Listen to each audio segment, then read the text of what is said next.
Isang mapagpalang umaga mga kaibigan, mga kagulay. Welcome po ulit sa ating asking price recap ng mga gulay po dito sa ating Kabanatuan Vegetable Trading Center. Palengke ng sangitan na narito lang po yan sa ating Barangay Magsaysay Norte. Ngayong araw po ng Lunes, December 22. Alamin po natin yung mga asking price o yung mga turing na presyo ng mga gulay ng ating maa-update. Tandaan niyo po asking lang o turing, hindi po final price. Iba po ang final price dahil ang asking price, nababago po yun, bumababa po yun once na tumawad yung mamimili nangangalakal dahil nga po nasa palengke tayo. At siyempre po, pag maaga, medyo angat yung ating gulay. Pag tumatanghali na po, mahapon na po, medyo bumababa ng konting gulay. At siyempre po, sa quality, sa ganda ng gulay na ating mabibili. Kaya iba po ang asking price sa final price. Okay, samahan niyo po ako mag-recap.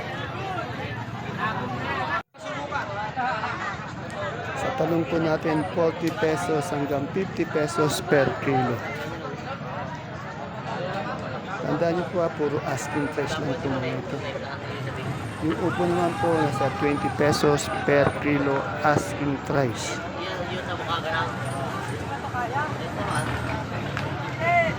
Yung sa ating sabi ng kalabasa naman po, 35 pesos per kilo.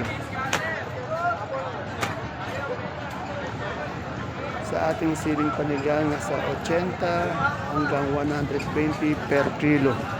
Malaki po yung binaba. Yung ampalaya din po, mababa. 35 hanggang 40 pesos per kilo. Baksak talaga yung mga gulay ito, man. Itong profile ko yan, yung ating sigarilyas, naging 50. Asking price per kilo, 50 pesos. Sa siling panigang po, naulit natin, 80 hanggang 120 pesos per kilo asking price. Baksak. Yung okra po, nasa 40 to 60 pesos per kilo. Tandaan niyo po depende po talaga sa quality, sa ganda ng gulay. At sa daon ng ampalaya po natin, 100 po isang big piece.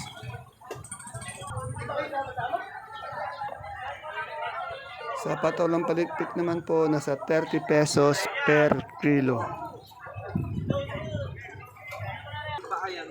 Sa kalamansi naman po natin, 2,100 hanggang 2,200 per red bag.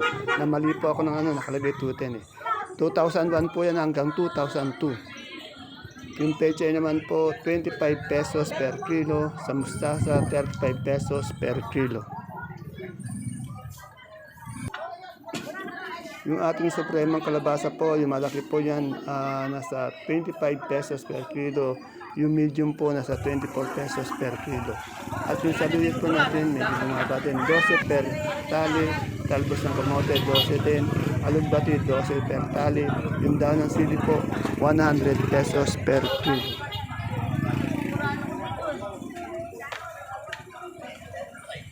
Sa turo po natin, 70 pesos per kilo.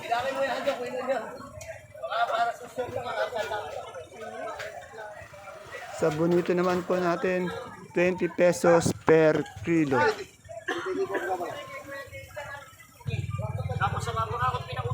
At yung ating galyang na puti po, na gabi, 40 pesos per kilo. Yung pula, 35. Yung sinibuyas po, 110 pesos per kilo.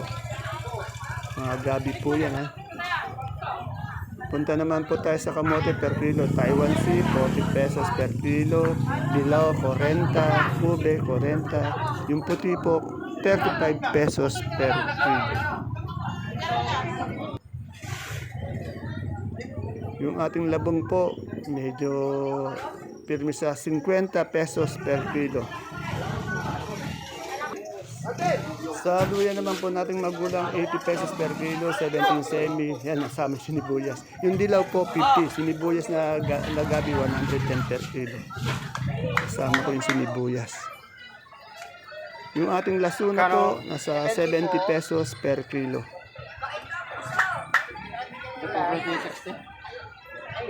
65 po, bibigyan ko yung pero 60 na lang po.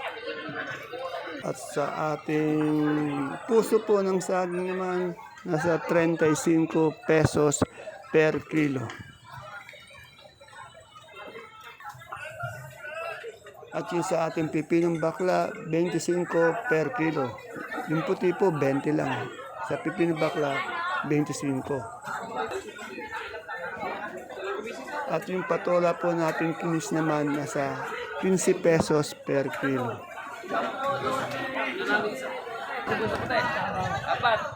Yung kamatis po natin, yung mga samantin, sa 80 hanggang 110 per kilo. Meron pa nga po 120 per kilo. Puro Biskaya na po kasi ito eh. Medyo umangat ang kamatis.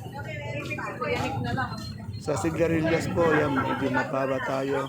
40 pesos hanggang 50 pesos per kilo. Lalo na po sa tanghali sa hapon, bumababa yung presyo ng sigarilyas.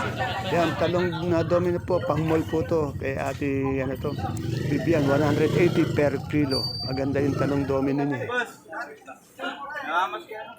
Sa mais na puti, 38 per kilo. Mais na dilaw, 30 per kilo. Bumaba din yung mga mais natin.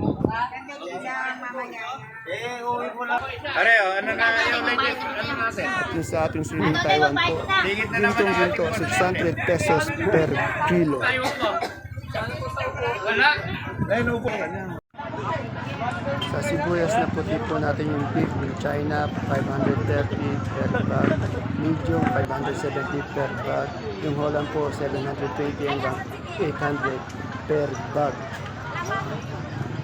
Sa sibuyas na pula po naman, yung China na malaki, 620 per bag. Sa medium, 700 pesos per bag.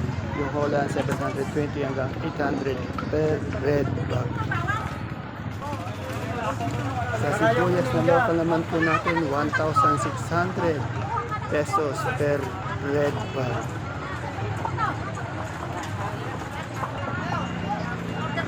Sa ating bawang na super white, 530 pesos per bag.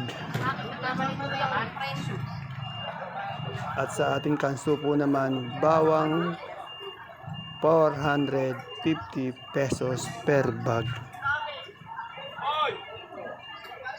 At siyempre yung munggo po nating labo, 2,630 per sack. Bali po 25 kilos po yan. At yung repolyo naman po natin, gulay bagyo, 450 yung first class, 400 yung second class per bundle. Yung pechay bagyo po, 700 pesos per bundle.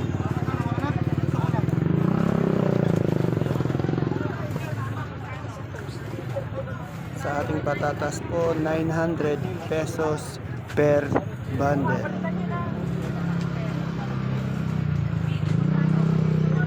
Yung ating pong carrot, 600 pesos per bundle.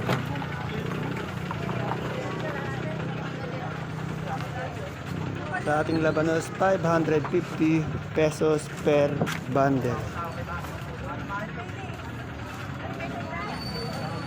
Sa atin naman pong Pipinong Jackson, 700 pesos per bundle.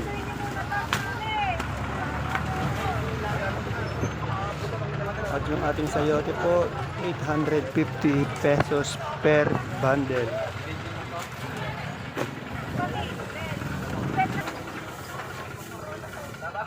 Yung broccoli po, 140 pesos per kilo po.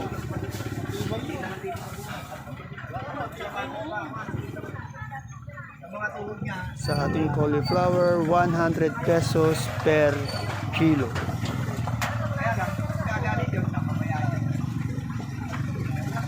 Sa ating red bell po, 600 pesos per kilo. Sa green bell naman po, 400 pesos per kilo.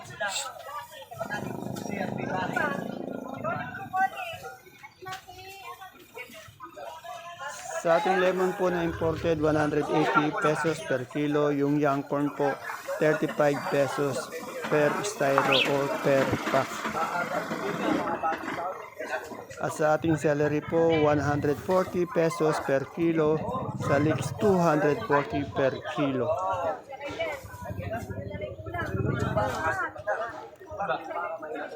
Yung beans naman natin po, 120 pesos per kilo.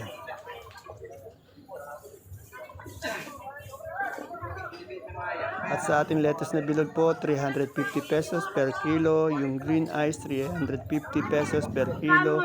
Ganun din po yung romaine, 350 pesos per kilo.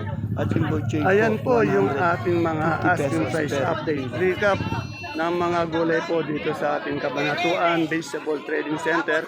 Palengke ng sangitan ngayong araw po ng Lunes, December 22 po. Ilang araw na lang po, 3 araw na lang po at Pasko na. Merry Christmas po sa ating lahat. See you po again tomorrow for my next recap. Bye-bye. God bless us all po.